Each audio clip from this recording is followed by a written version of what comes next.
අද මට අලුත් දෙයක් කරන්න හිතුණා. මොකද මේ ජපන් භාෂාව මම 2003 තමයි ජපානයට ගියේ. 2022 තමයි ආවේ. ඉතින් අපි අවුරුදු 18ක වගේ කාලයක් ජපානයේ ඉගෙන ගත්තා. රැකී ආරක්ෂා කරා. විවිධ පුද්ගලයන් සමග ආශ්‍රය කරා. විවිධ සංස්කෘති, කල්චර් ඒ වගේ දේවල් ගැන බොහෝ දේවල් ඉගෙන ගත්තා. ගොඩක් හැම ප්‍රාන්තයකම මම සංචාරය කරලා තියෙනවා. ජපාන් යාළුවෝ ගොඩක් එක්ක මේ ලංකාවට සංචාර ඒ කට්ටියත් එක්ක ඇවිල්ලා තියෙනවා. බුද්දිස්ට් ටුවර්ස් බෞද්ධ සංචාර. ඉතින් මම දැක්ක දෙයක් තමයි මේ භාෂාවක තියෙන වැදගත්කම. මම පුළුවන් විදියට මේ ජපන් භාෂාව සම්බන්ධයෙන් වචන ටිකක් දෙනවා. එදිනෙදා කතා කරන විදි, ආචාර කරන ක්‍රම යම්කිසි ජපන් ජාතිකයෙක් මොකද ඔවුන්ට ඉංග්‍රීසි බෑ.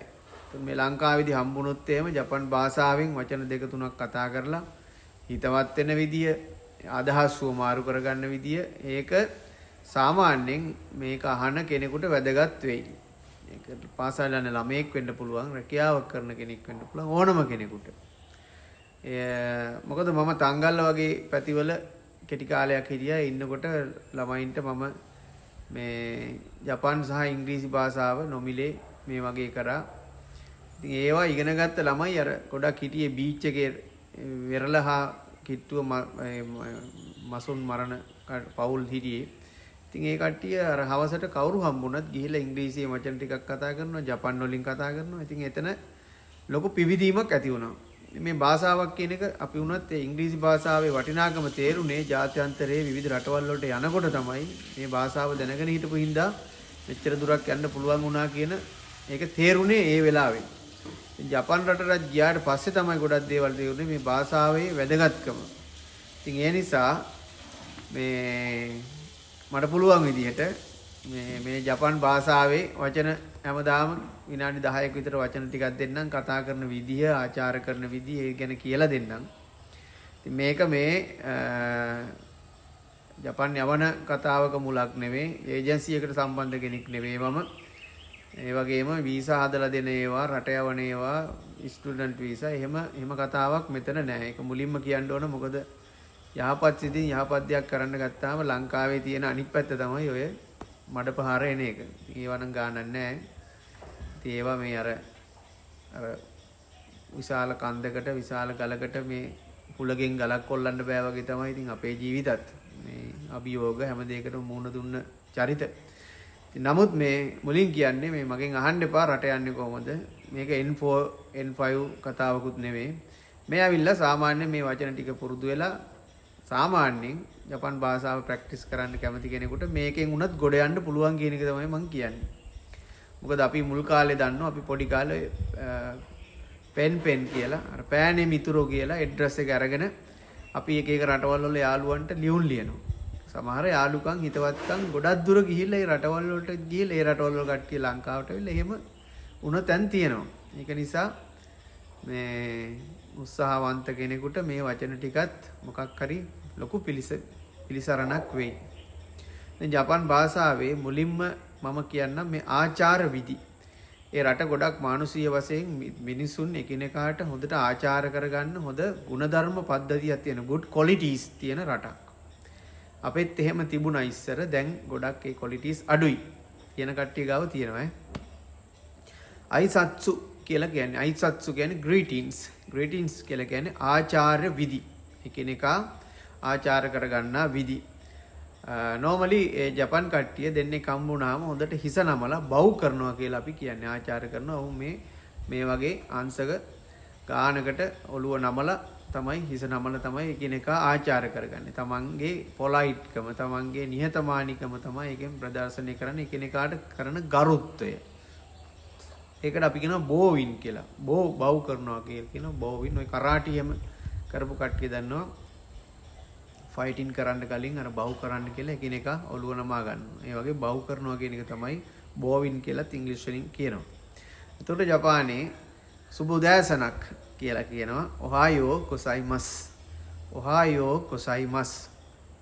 ඔහායෝ ගොසයිමස්. ඔහායෝ ගොසයිමස් කියන්නේ සුබ උදෑසනක් කියන එක.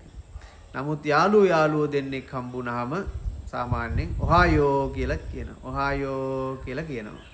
කියන්නේ ෆ්‍රෙන්ඩ්ස්ලා අතරේ යාළුවෝ යාළුවෝ සම වයසේ යාළුවෝ අතර වෙනස්. ඊට වඩා තමන්ගේ ගුරුවරයෙක් වෙන්න පුළුවන්, තමන් වැඩ කරන ආයතනයේ ප්‍රධානියා වෙන්න පුළුවන්. ඒ වගේ කෙනෙක් ඉස්සරහා වායෝ ගොසයිමස් කියලා තමයි ආචාර කරන්නේ. ඊළඟ එක කොන්නිචිවා. කොන්නිචිවා කියන වචන ගොඩක් කට්ටිය අහලා ඇති. කොන්නිචිවා. කොන්නිචිවා. කොන්නිචිවා. කොන්නිචිවා කියන එක කියනවා හෙලෝ කියන එකටත් කොන්නිචිවා කියලා කියනවා. ඊට පස්සේ good afternoon කියන එකටත් කොන්නිචිවා කියන වචනේ භාවිතා කරනවා. හෙලෝ කියන එකටත් කියනවා good afternoon කියන එකටත් කියනවා. සමහර වෙලාවට welcome කියන එකටත් කොන්නිචිවා කියලා ජපානයේ එයාපෝට් එකේ එහෙම කොන්නිචිවා කියලා ගහලා තියෙනවා. ඒකට කොන්නිචිවා කියන එක එතන කියන්නේ welcome කියන එක. ඒ වගේ අර්ථයන් තුනකට වගේ මේ කොන්නිචිවා කියන එක භාවිතා කරනවා. තව කට්ටිය භාවිතා කරනවා good day කියන එක. සුබ දවසක් කියන්නත් කොන්නිචිවා කියලා කියනවා. ඊළඟට කොන්බන්වා. කොන්බන්වා කියලා කියනවා good evening සුබ සන්ධ්‍යාවක් වේවා. කොන්බන්වා. කොන්බන්වා සුබ සන්ධ්‍යාවක් වේවා. ඊළඟට සුබ රාත්‍රියක් වේවා කියනවා ඔයාසුමි නසයි. ඔයාසුමි නසයි. ඔයාසුමි නසයි කියලා කියන්නේ සුබ රාත්‍රියක් වේවා. ඊට පස්සේ අපිට විශේෂයෙන් දැන් මේ දේවල් එකිනෙකා හම්බෙනකොට මේ good morning කියන එක good afternoon konnichiwa konbanwa ඔයසුමි නසයි මේ වචන මූලික වශයෙන් ඉතාමත් වැදගත් වෙන වචන. ඔය පොඩි පොඩි වචන ටිකක් හරි ඇති ඒ පුද්ගලයෙක් එක්ක කමියුනිකේට් කරන්න සම්බන්ධ වෙන්න අනික Facebook එකෙන් වගේ පුළුවන් නම් ජපන් ජාතික කෙනෙක්ව ඇඩ් කරලා එයාත් එක්ක පුළුවන් විදියකට මේ භාෂාව තමන් පරිහරණය කරන්න. භාෂාව පුරුදු වෙන්න. එතකොට කාලයක් ඒ වගේ chat කරනකොට හොඳ වචන අලුත් වචන ඒව එනවා. ඒ වගේ මමත් මේ කරන වැඩසටහන අනුව ඔයාලට සංවාද කියන මට්ටමට පවා මම ඉස්සරහට ගෙනියන්න බලාපොරොත්තු වෙනවා. එකිනෙකත් එක්ක කරන සංවාදවලදීත් මේ භාෂාව Tamanට වැදගත් වෙනවා. සංවාදයක් ආරම්භ කරන විදිය එක එක ස්ථානවලදී ඇති වෙන සංවාද ගැනත් මම සඳහන් කරනවා. එතකොට මේ දේවල් සංවාද තුලින් එතකොට තමන්ගේ vocabulary එක වචන තමන්ට එකතු කරගන්න වචන සංඛ්‍යාව වැඩිවීම තුලින් මේ දේවල් තුලින් තමන්ට හොඳ දැනුමක් ලබා ගන්න පුළුවන්.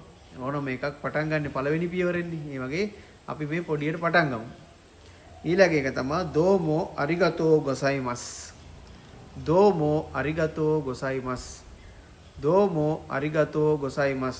දෝමෝ අරිගතෝ ගොසයිමස් කියන්නේ thank you very much කියන එක. thank you very much. එතකොට යාළුවෝ අතරේ අරිගතෝ කියලා කියනවා. අරිගතෝ කියන්නේ අපි කියන්නේ thanks කියලා. thanks කියලා යාළුවෝ අතරේ thanks කියන එක භාවිත කරනවා. තවත් ඉතින් ගොඩක්ම හිතවත් යාළුවෙක් නම් දෝමෝ කියලා විතරක් කතා කරනවා. අරිගතෝ කියන්නේත් නෑ. දෝමෝ කියලාත් කියනවා. ඒ වෙල්ල බොහොම හිතවත් කට්ටිය දෝමෝ කියනවා.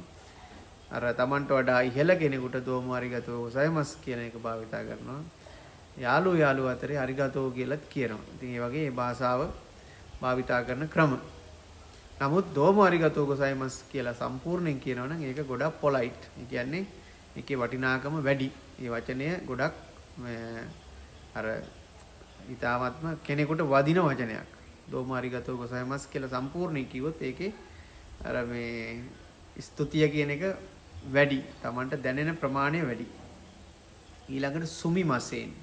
සුමිමසෙන් කියලා කියනවා excuse me කියන එකට. සුමිමසෙන්. ඒ කියන්නේ දෙන්නේ කතා කර ඉන්නකොට අපේ නම් ඉතින් ඒ කඩාන බිඳගෙන යන තැන් ඕන තරම්